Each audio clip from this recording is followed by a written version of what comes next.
ठाण्यासह मीरा भाईंदर, कल्याण डोंबिवली, वसई विरार या 4 महापालिकांमधील शिवसेना आणि मनसेचं जागावाटप जवळपास पूर्ण झालंय।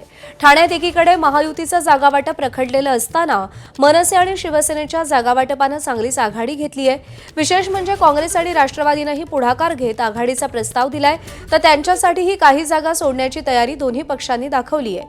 अगदी एक अंकी जागावाटप करायचं राहिल्याचं सूत्रांनी सांगितलंय, त्यामुळे महायुतीच्या आधीच ठाकरे बंधूंचं जागावाटप पूर्ण होईल अशी शक्यता आहे।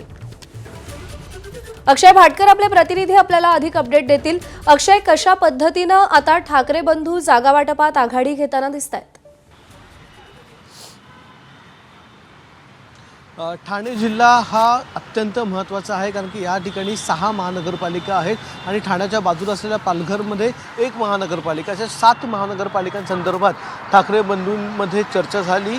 त्यांच्या इथली जे स्थानिक नेते आहेत त्यांच्यामध्ये चर्चा झाली, शिवतीर्थावर, मातोश्रीवर चर्चा झाली आणि त्यानंतर गेल्या आठवड्यामध्ये ठाण्यामध्ये विनायक राऊत, अभिजित पानसे, अविनाश जाधव, राजन विचारे यांच्यामध्ये बैठक झाली। त्या बैठकीमध्ये प्रत्येक महानगरपालिकेतल्या महत्त्वाच्या पदाधिकाऱ्यांना बोलवण्यात आलेलं होतं आणि त्यांच्याकडून माहिती घेण्यात आली। आता परिस्थिती अशी आहे की ठाणे महानगरपालिकेमध्ये केवळ 4 ते 5 शेवटच्या जागा ज्या आहेत त्यांच्या संदर्भातली वाटप हे बाकी आहे, त्याच्या संदर्भात बोलणी सुरू आहे। मीरा भाईंदरमध्ये जर आपण विचार केला तर त्या ठिकाणी केवळ 3 ते 4 जागांच्या संदर्भात बोलणी सुरू आहे। वसई विरारमध्ये देखील तीच परिस्थिती आहे। कल्याण डोंबिवलीमध्ये थोड्या जास्त जागा आहेत, मात्र त्या देखील 1 ते 2 दिवसात सुटणार आहे। त्यामुळे संपूर्ण ठाणे जिल्ह्याचा आपण विचार केला तर जितक्या महानगरपालिका आहेत त्यामध्ये मनसे आणि शिवसेना ठाकरे गट हे 2 पक्ष जवळपास एकत्र आले, जवळपास युतीमध्ये झालेले आणि त्यांचे जागा वाटप देखील 1 ते 2 दिवसात पूर्ण होणार आहे। पण दुसरीकडे जर आपण विचार केला तर महायुतीचं जागा वाटप अजूनही झालं नाही। त्यांच्यामध्ये एकच केवळ बैठक झालेली आहे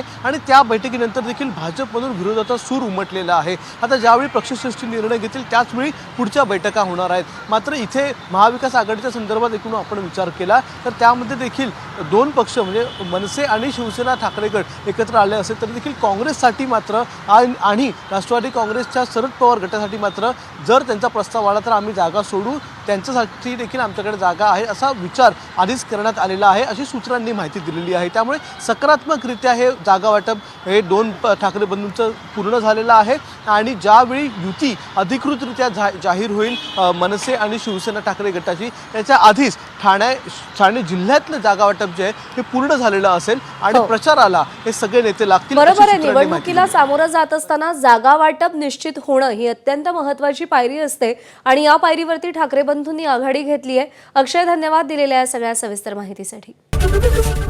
एबीपी माझा, उघडा डोळे बघा नीट।